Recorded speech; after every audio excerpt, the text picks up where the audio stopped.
어린 꽁띠아크는 한층 더 골칫거리였다. 아무것도 알아듣지 못하고 아무 대답도 못하고 아무 것에도 감동을 받지 않고 어지간해서 꼼짝도 않는 고집장이었다.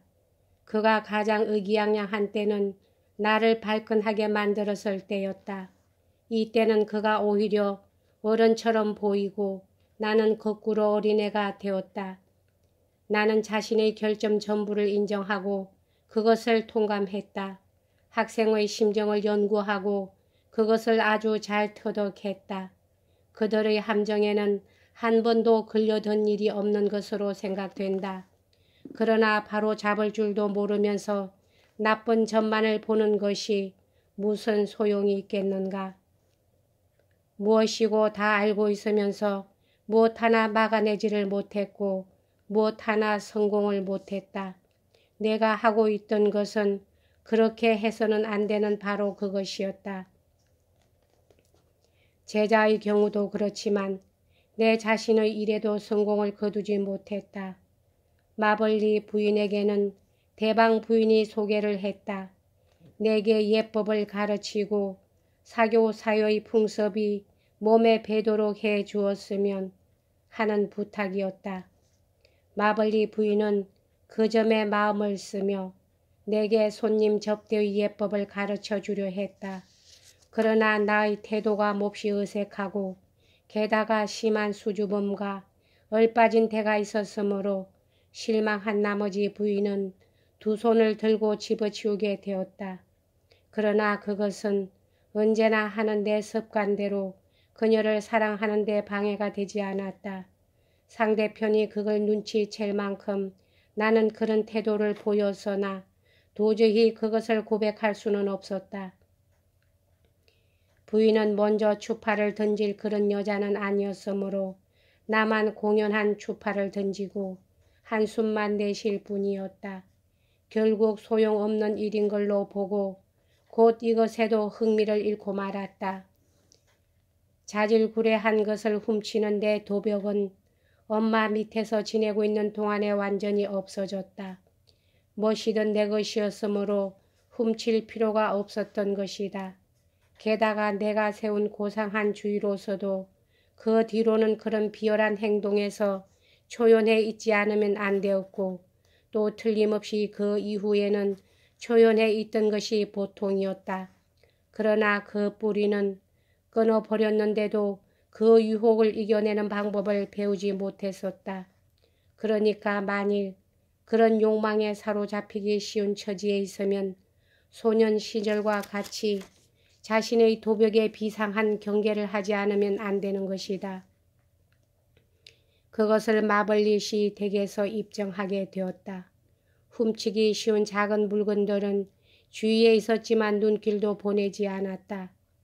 다만 무심 중 욕심이 동하는 것은 아주 산뜻한 맛이 나는 아르보아에서 나는 약간 가미가 된 백포도주였다.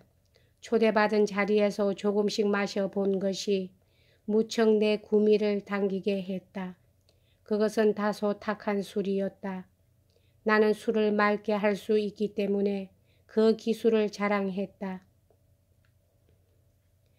그 술이 내게 맡겨졌다. 맑게 해보았으나 빛이 좋지 못했다. 그러나 그것은 보기에 그럴 뿐 마시는 맛만은 변함이 없었다. 그러나 기회에 가끔 몇 개씩 손에 넣은 다음 내 작은 방에서 천천히 마셨다. 이상하게 나는 안주가 없이는 마시지 못한다. 빵을 손에 넣으려면 어떻게 하면 좋을까? 먹다 남은 것을 놔둘 수도 없었다. 하인에게 사오라고 했다가는 발각될 것이며 이 집 주인을 모욕하는 처사가 된다. 자신이 사려 간다. 그런 용기는 도저히 안 났다. 훌륭한 신사가 칼을 차고 빵집으로 빵을 한쪽 사러 간다. 그런 일을 할 수 있겠는가. 마침내 어느 공주가 난처한 경우를 모면한 이야기가 생각났다. 백성들에게는 먹을 빵이 없습니다. 라고 듣자 그러면 브리오슈를 먹는 게 좋겠다 하고 대답했다는 이야기다. 그래서 나도 브리오슈를 샀다. 그러나 그렇게 하기까지에 얼마나 많은 수속이 걸렸던가. 그것을 위해 혼자 나가 때로는 온 시내를 돌아다녔다. 30집의 과자 가게 앞을 돌아다닌 끝에 어느 가게로 들어갔다. 가게에 사람이 혼자 있고 그리고 그 얼굴 모양이 몹시 내 마음에 들어 선뜻 가게 문턱을 넘는 수가 있다. 그런 과자집이 아니면 안 되는 것이다. 그러나 일단 한번 그렇게 애써서 브리오슈를 손에 넣었을 때 그리고 남몰래 내 방에 들어와 벽장 구석에서 내 술을 찾아내었을 때 그리고 단 혼자서 거기에 앉아 소설책 페이지를 넘겨가며 홀짝홀짝 즐겁게 마시게 되는 것이었다. 사람 대신에 책을 앞에 놓고 먹어가면서 읽는다는 것이 여인의 변덕스런 낙이었다. 그것이 내게 모자라는 사교의 대신이 된 셈이다. 번갈아 책을 한 장 읽고 과자를 한 개 먹었다. 마치 책이 나와 회식이라도 하고 있는 것처럼. 나는 결코 방종하지도 않고 음탕하지도 않았으며 지금까지 술에 취해 본 적은 한 번도 없다. 따라서 이 작은 도둑질은 그다지 실없는 짓은 아니었다. 그러나 그것은 발각되었다. 술병이 나를 배신한 것이다. 아무도 그런 티를 내지는 않았으나 다시는 술 창고의 간섭을 못하게 했다. 그 점에 대해서는 마블리 씨가 신사적으로 조심성이 있는 처리를 했다. 이 사람은 참으로 세상 물정에 밝은 사람으로 겉모양은 그의 직업과 마찬가지로 엄격해 보였으나 참으로 부드러운 성격과 드물게 보는 깊은 동정심을 가지고 있었다. 판단이 올바르고 공평해서 대법관으로서는 생각조차 할 수 없는 대단히 인정 많은 사람이기도 했다. 나는 그의 관대함이 너무도 고마워 한층 그에게 끌려 그 아니었으면 견뎌내지 못했을 것을 그럭저럭 이 집에 오래 머물러 있게 되었다.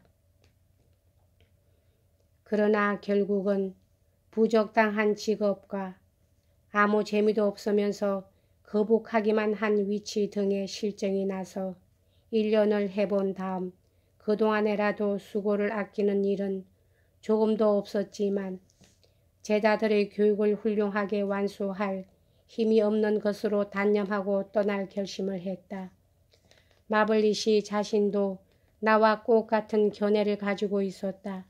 그렇지만 내가 그를 위해 수고를 아끼려고 하지만 않았으면 그는 나를 내보낼 결심은 하지 않았을 것으로 본다. 그렇다고 해서 그런 경우에 그의 지나친 너그러움이 물론 내게 솔직하게 받아들여질 리는 없다. 여기까지 하겠습니다.